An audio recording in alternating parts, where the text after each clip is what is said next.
Right, YouTube Shadow King Nazru. They did it again.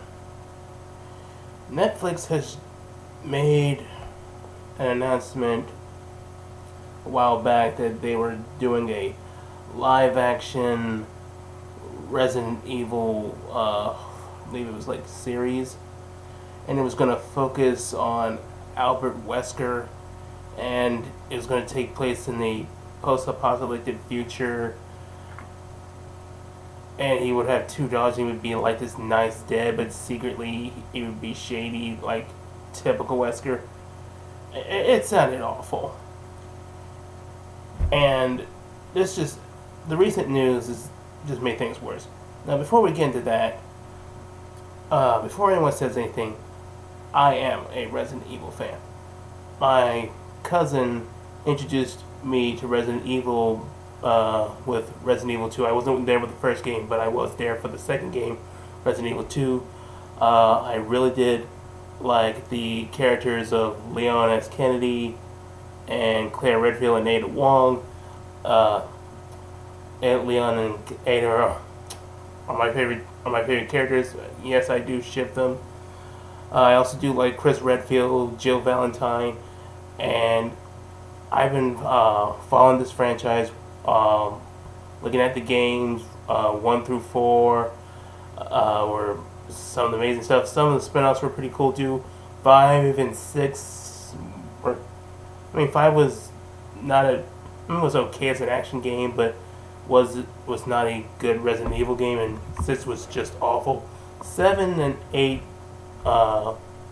really proved that Capcom was going back in the right direction with making it survival horror with some elements of action.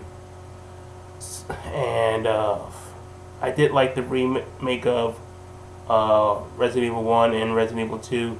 Resident Evil 3 remake was kind of a disappointment, but you get the picture. I am a Resident Evil fan. This is coming from an actual fan. And when I see this, it's just insulting.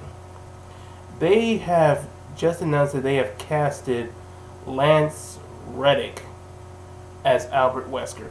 Now, if you just look at this picture, I'll probably add a thumbnail for comparison.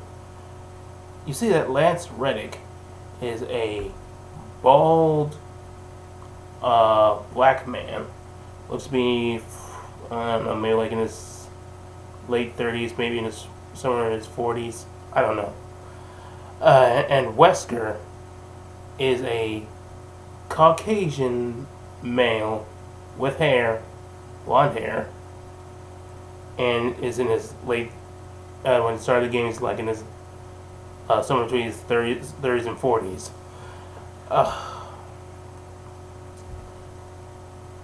This is just really shows that Netflix is focusing less on being faithful to the source material and more about doing their own thing just to seem, I don't know, maybe try to be progressive or whatever.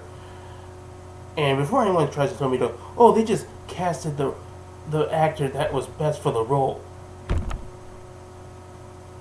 You're telling me they couldn't find a white person that looks like Wesker from the games and could act pretty well.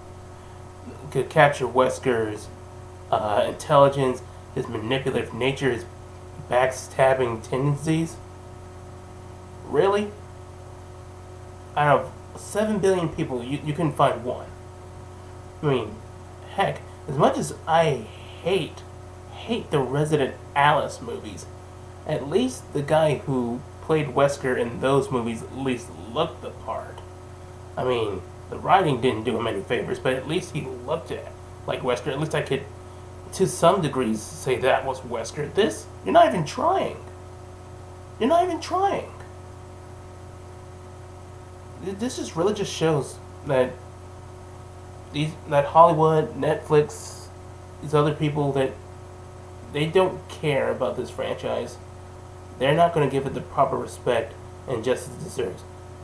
And it's also worse that it's not going to be based around the Arklay Mansion incident and build off of that. We're probably not even going to see like Tyrants or Nemesis or G or Mr. X. Oh, just awful. Honestly, this just proves that I was right to have no faith in a proper live action adaptation of Resident Evil. It's on the same boat as Dragon Ball. I don't trust these people to make a good Resident Evil live action movie or a good live action Dragon Ball movie. I'm just gonna wait for the next animated CGI Resident Evil movie. At least that actually feels like Resident Evil. You guys tell me. Are you upset about this? How do you feel as a fan? Let me know in the comment section below. I'll catch you more later. This is gonna suck.